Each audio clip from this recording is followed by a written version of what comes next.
Talk Nation, salute. Rest in peace to Dr. King. Rest in peace to everybody and all soldiers who lost their life in the fight to social injustice. We still fighting. We still here. A lot of people celebrate this day, barbecues, cookouts, things of that nature. And to be honest with you, man, like today's actually, this is a bit of a somber moment, um, because I wanted to talk about not only where I've been, but briefly and introspectively where I'm at. Um, let's talk about peace for a minute. Dr. King's legacy is one of peace, is one of pain, is one of suffrage, because he went through a lot trying to get people not only to wake up, but to stand up. But as a people, we have to stop looking to people and for people to liberate us. And we have to learn how to liberate ourselves. And the best way to begin that path is to liberate your mind, is to liberate your heart, is to liberate your spirit. Now, these fights and these battles are not easy to begin. But as they say, every journey begins with the first step that you take. Now, a lot of these steps that we take are sometimes often in the wrong direction. And once you go in that direction for a long period of time, sometimes we end up lost. And it's hard to get back on track. It's hard to find ourselves. A lot of people don't know who they are. They wake up every day, they look in the mirror, they ask the question, who am I? What am I here for? What is my purpose? They look to God, they look to books, they look to friends, they look to their mothers, their fathers, their wives, whoever. But to answer these questions, we have to learn to start looking within. Most of the answers that we seek and we're searching for are within us to find. But you have to take the time. You have to separate yourself from a lot of the things that's going on in your life, just taking you away from looking within, whether it's problems at work, problems at home, problems in life, especially nowadays. Life was already throwing all types of obstacles and curveballs at any and everybody. Now we have a global pandemic, virus, Rona, whatever you want to call it, is taking precedence in everybody's life. Everybody's life. So now we have something else to add to the plate. And some people don't know how to handle the added stress, the added pressures, and the added pain. My whole thing about life, y'all, is just trying to find peace. Because I done seen money. Done been broke. Done been without. Done been homeless. Didn't have nothing. Didn't have nobody. But what I did learn, and what I learned how to do, is to really look at myself. And not only look at myself, but look within and draw strength from within. And once you learn how to do that, once you start to speak to the Creator, to the Almighty, once you ask Him for guidance, patience, strength, hope, love, understanding, patience. It ain't always about money and trying to, quote unquote, get the best out of a situation. Sometimes we're supposed to go through what we go through in order to gain the strength to overcome what we go through. As they say, God is only going to test His strongest soldiers. So if you're going through it, if you feel as though that you don't know which way to turn, which way to go, I'm not going to say consider yourself lucky, but you should definitely consider yourself blessed, because you are the chosen. God chose you to go through whatever you're going through. So as hard as it may be, as frustrating as it may be, take your time. Be patient. You're going to get frustrated. You're going to have days when you're doubtful. But never be hateful. Never be bitter. There's nothing wrong being frustrated. Nothing wrong being frustrated at all. But don't allow your frustration to turn into fester into anger and bitterness and rage. Because once you do that, whether you realize it or not, it's going to start to seep out and seep onto other people. And never allow your negativity to tarnish somebody else's life. You know what I'm saying? Be smarter and be wiser and stronger than that. So when you see people who are always mad and upset and always talking about people just being negative and hateful, separate. Take a step back. And I used to allow these things personally. It used to upset me a bit. But you know what? Everybody has to walk their own path. Everybody has to swim through their own pain. End of the day, that's what it's all about. And while you're swimming, you have to learn how to tread that water. You have to learn how to stay afloat. Because if you don't, then you'll be consumed and you'll drown in that pain. And you may not be able to be resuscitated.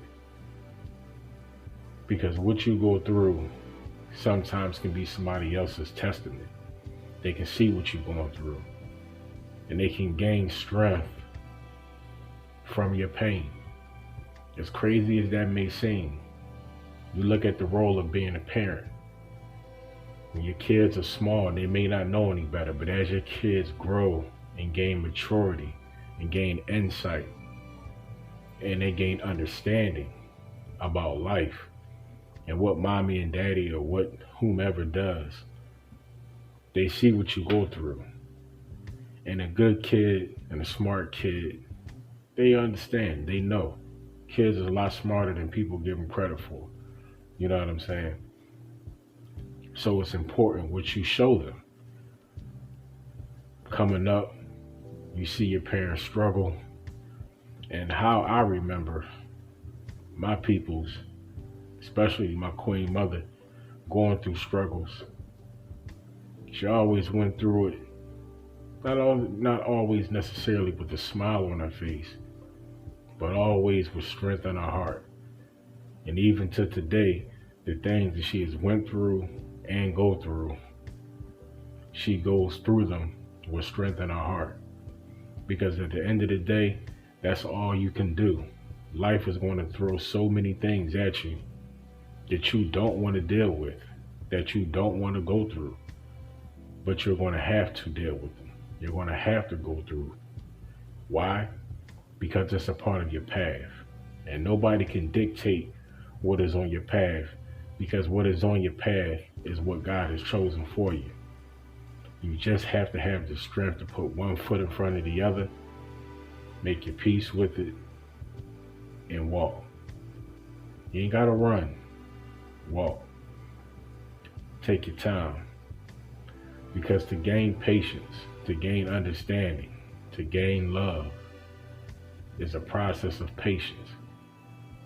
It's a process of footsteps, not of running. You can't run to and from everything in life. Some journeys and experiences is best went through one step at a time, going through things patiently. Because when you gain patience, that's one of the greatest tools and gifts that you can have as a human being, is to learn to be patient. Because through patience, you can become resilient. You can become wise and intelligent. You can become smarter. And you can also learn the true principle, of love. As complicated as they say that love is, love and understanding love requires patience. Requires patience. That's one of the greatest lessons in life, that we were put here to learn and appreciate is love. Sometimes we look for love in other people and things and situations and experiences without learning to look within and to start first loving ourselves. Because how can you truly love somebody if you truly don't know what it looks like? And the best way to recognize love is how you view and love yourself. Ask yourself that question. You might say, yeah, I care about me. Yeah, I love me. But at the end of the day, if you had nobody else in your life, just you, just a person that you wake up every day and you look in the mirror and see, is that enough to make you happy?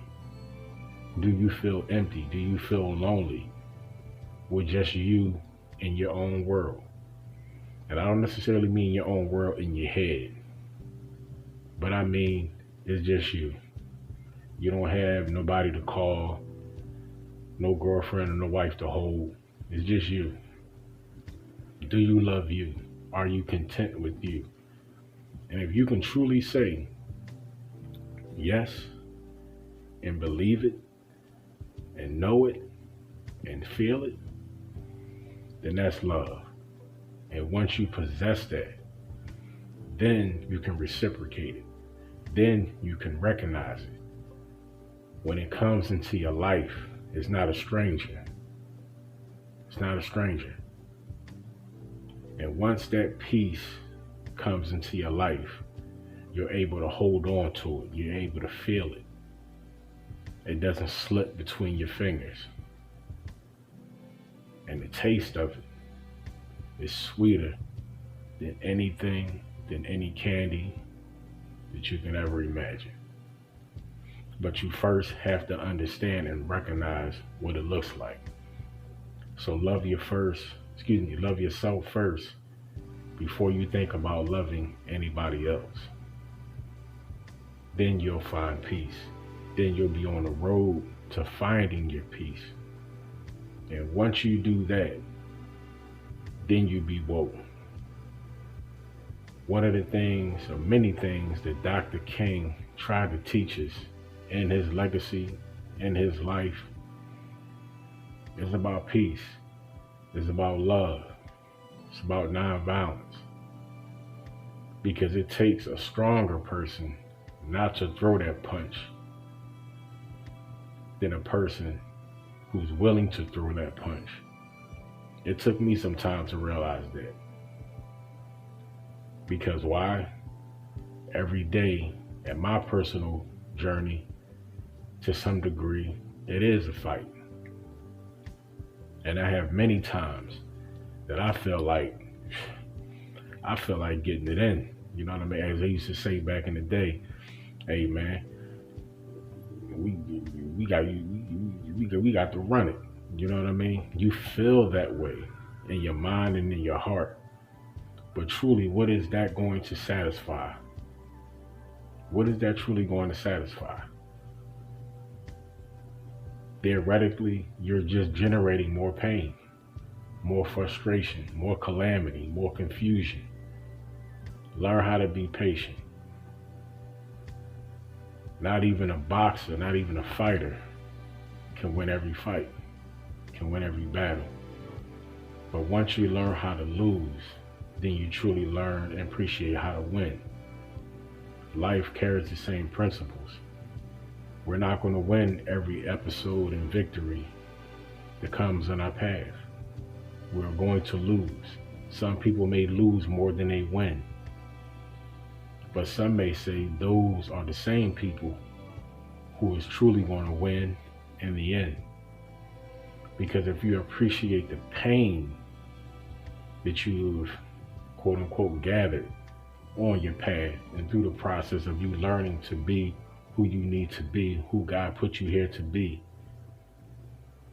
then that truly is the victory.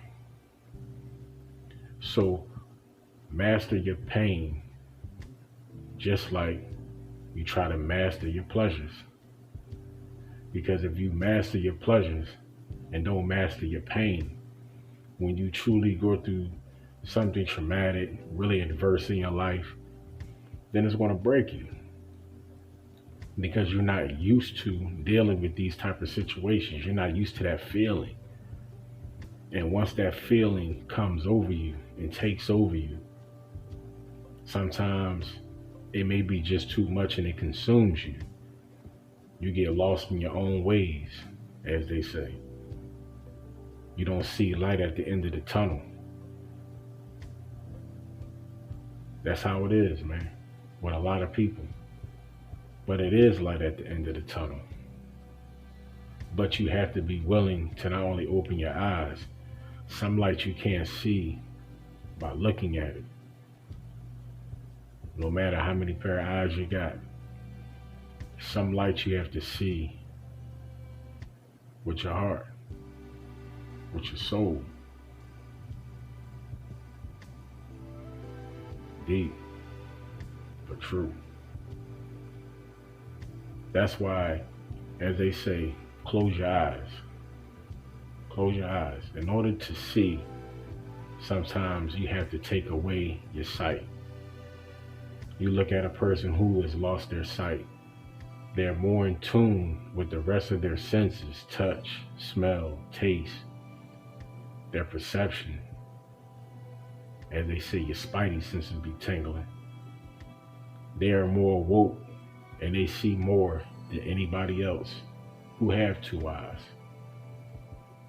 Some things and sometimes things have to be taken away from us in order for us to see or appreciate what has been lost. So whatever that you're going through, understand that you won't be going through it forever. Maybe a while, maybe a long time. Some battles, some trials last for weeks, months, years.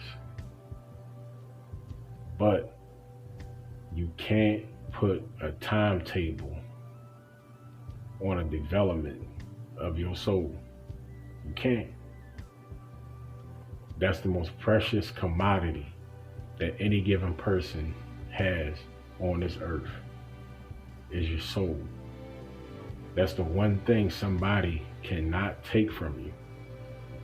They can't break into your home or your car or your wherever, and they can't steal that. That's yours. So if you let somebody corrupt it or taint it, that's what you are allowing someone to do.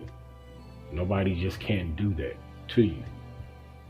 So no matter what you go through, no matter how bad it may seem or whatever, never lose sight of who you are. Never let those circumstances dictate your pace of progression in love. Never let that happen, because when you do, that's when you truly have lost. And God don't do no takebacks. He does forgive. But if he has put something on you, he has put something on you to learn, to live, to grow from, to gain strength from, to pass on testament to somebody else. Like I spoke about earlier, and I never spoke about this, not to many people, most certainly not on camera. But when that period in my life, when I was homeless and I was in a shelter for a little bit over 6 months of my life, I've never seen people so broken in my life. People who just gave up. They were waiting on somebody to feed them, give them direction, whatever. That truly broke my heart to see people in that state of mind and in that particular position and place in their life, because I was also there. But I told myself, you know what? I'm gonna be out of here by my birthday. That is the goal that I put on myself. That is the stress that I put on myself. So I allow my environment and that situation to motivate me to not only to do quote unquote the right thing, but when I woke up every day and I had to be out by a certain time, and I went to the library and I was looking for work, or I was just trying to be positive and do something positive to keep myself from imploding and exploding everything that I was feeling into the rest of the world. It really took a lot, but it also taught me a lot, because I was taught a lesson a long time ago. You won't appreciate things until you have your own. So that's why once I was able to get out of that situation a day before my birthday, matter of fact, and that is why ever since that time, I have fought literally tooth and nail to make sure that I don't end up back in that situation, because that is the closest to jail and hell that I've ever been on this earth. But I have learned more about myself and the pain that life can really present you and put on you from going through that situation. So therefore, there's no regrets. None at all. Because any situation that can teach you something that you can grow from, that you can garner strength from, and have the opportunity to teach someone else so they don't make the same mistakes that you have made, then not only is it worth it, but you understand the lesson that God tried to give and tried to teach you. Because at the end of the day, that's what it's about, man. Life is about living. Living is about lessons. Lessons is about learning. Learning is about love. End of the day, love yourself, love your experiences, so you can love your growth. Because the person that you are is the person that you are. The only one that can change that is you. Nobody else. Nobody can dictate your pace in life or your level in life but you. People can do whatever they want to do to tear you down, to talk about you, try to assassinate your character, whatever. But you know who you are. God knows who you are. And those true souls who share the same energy as you, they know who you are. So live in that love. Learn from that love. Celebrate that love. And from that, you'll find peace. So in memory of Dr. Martin Luther King Jr., learning from his legacy, what I choose to learn is some battles you may can fight. You may can fight. But true peace, to find true peace and love, you never have to lift a finger, because it comes from within. So there's no violence to be said or to be did or done. Because if you truly love and truly want to learn and be about peace, love, harmony, have positive energy, as I spoke of, then that comes from you. That power is garnered from within you. Nobody can instill it. Nobody can take it away. So learn your power, understand your power, find your truth, recognize your love. Appreciate you guys for tuning in. Hope you guys are blessed. Always remain humble. Stay positive. Be fruitful. Spread love, not hate. Protect yourself at all times. And as I like to say, man, guard up, mask up, because it's a war going on outside and ain't none of us are safe from it. So I appreciate you guys. Have a blessed day. Stay motivated. Stay encouraged. Catch you on the next one. Peace. Talk Nation.